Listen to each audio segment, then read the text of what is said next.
Yeah, welcome back and apologies for that mix-up there. But let's start with a developing story. The president of the Ghana Union of Traders Association, Dr. Joseph Obeng, has reiterated that any intention by government to scrap the 50% benchmark value at the port will be suicidal. Now, government has made no stand on either removing or reducing the benchmark value. No hint in the 2021 budget estimate, as the AGI held the position that the reduction in benchmark values by up to 50% had cheapened imports and dampened demand for local substitutes, resulting in a slowdown of growth in manufacturing companies. Well, Dr. Joseph Obeng joins us, as well as the Chief Executive of the AGI, Sir Chuma Kwabwa. We're so grateful, sir, that you could join us. Let me start off with you, Mr. Chuma Kwabwa. The AGI has recently, in the industrial summit, saw the president of the association, Dr. Edu Jemfi, call for a relook into the benchmark value. What is it about the 50% benchmark value that is slowing the growth of industries? I think that AGI's position on the benchmark value reduction has never changed. It's been so since the very onset when it was announced. And our position has been very clear that you don't need to reduce the benchmark values for all products. For products that we have local capacity to produce, let the benchmark value be maintained. And then those that we don't have the local capacity to produce, you can reduce it to whatever level. So I think that is the essence of it. And the reason is simple, that if you reduce the benchmark values that way, and virtually what happened was that we had import duties on those products reduced by about half. And it made the products much cheaper than it was before. And that puts the pressure on local manufacturers. And therefore, once they cannot compete, their market size dwindles, and eventually they may even collapse, as is happening in some of the product areas. So the whole essence of this is that keep the benchmark values or review it, and let's discuss how the review could be done. We are not asking for a total withdrawal of that policy. We are asking for a review, and the review should be such that it should support local industries. So that is all what that is about. And we keep making this point, and that's exactly what the president of AGI said at the industry summit last week. So regarding this particular, submission there, has there been any formal petition to the government, the Trade Ministry, the Finance Ministry for a review? Yes, we've done that. We've actually made petitions to the GITC, that's the Ghana International Trade Commission. We've made petition to the Ministry of Trade, and we've made petition to the EMT, so that we don't shy away from it. We've made petition because we think it's in the interest of the country, it's in the interest of business, it's in the interest of industry for us to do so. And it's also very much in the interest of job creation. Government has made it an agenda to create jobs. Government has made an agenda to support industrial development. That's why they've come out to the one district, one factory and all that. So if the very objective you have is being derailed by other policies that government is coming up with, it must be pointed out. So we have made petitions to these outfits. Of course, let me bring in Dr. Joseph Obeng. The AGI is making a strong point, Doctor, that the sustained growth in manufacturing is key. We are looking at job creation under the 10-point industrialization agenda. How is this suicidal from your perspective? Because you've described this as suicidal and a dent on, the trading community at large. Yeah, the benchmark reduction policy came to solve a problem, and that problem still persists. And especially at this time that we are not in normal times, where commodity prices have gone up, where freight charges are going up astronomically, the prices of essential commodities like food and other things have all gone up in the market. If you recall, Council of State even called us to find out why prices of goods and services have gone that astronomical.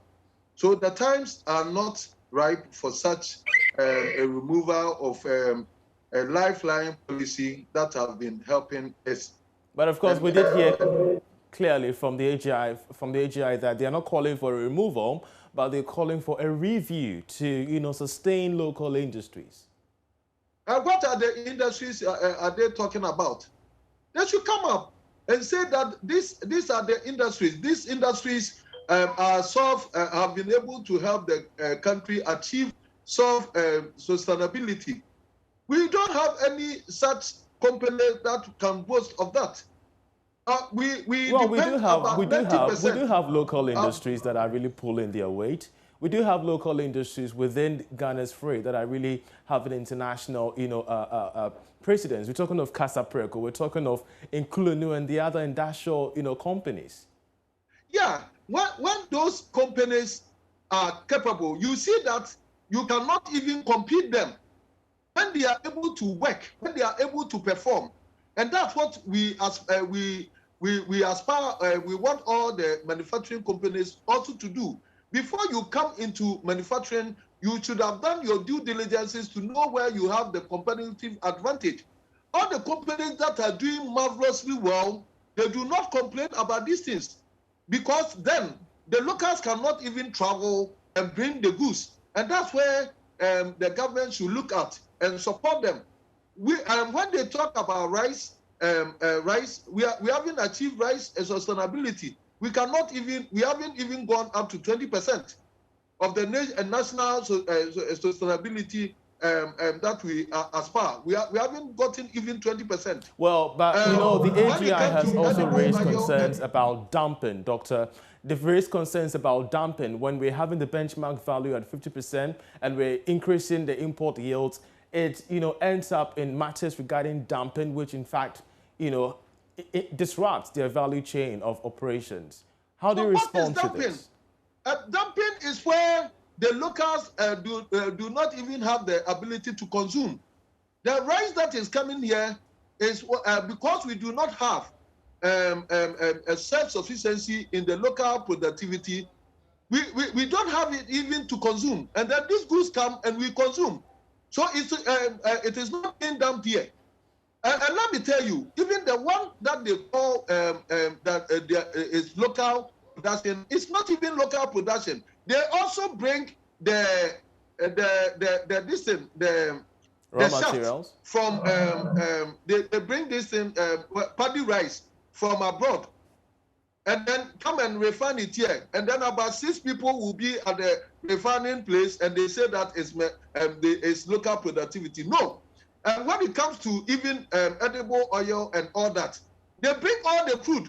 Those people who are lobbying, the company that is lobbying have billions of hectares of plantation in Indonesia, Malaysia, and elsewhere. And he is not making any conscious effort to make plantation in Ghana. And you bring the crude, the so-called crude from East Base. And so what are they saying? They are just using government, take advantage of hide under they disguise themselves as manufacturing and then cheat on government. Mr. Chubakwa, I want you to respond to this, and even if you could add this to that, I want us to have a clear understanding of the growth pattern of manufacturing firms, local industries from 2019 since the benchmark value took effect till now. Help us get an appreciation of the growth patterns of local industries along these lines. If you also would want to respond to him, you have the right to do so.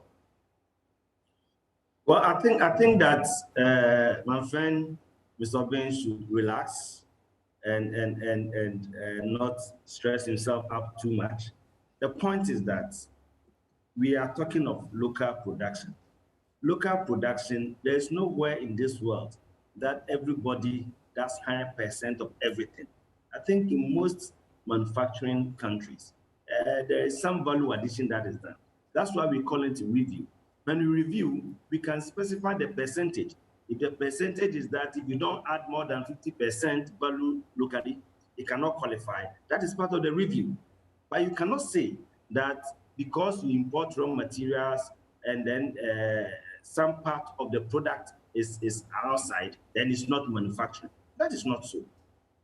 Manufacturing is not defined by 100% production. It is value addition. The percentage that we add, we can all debate it. That is one.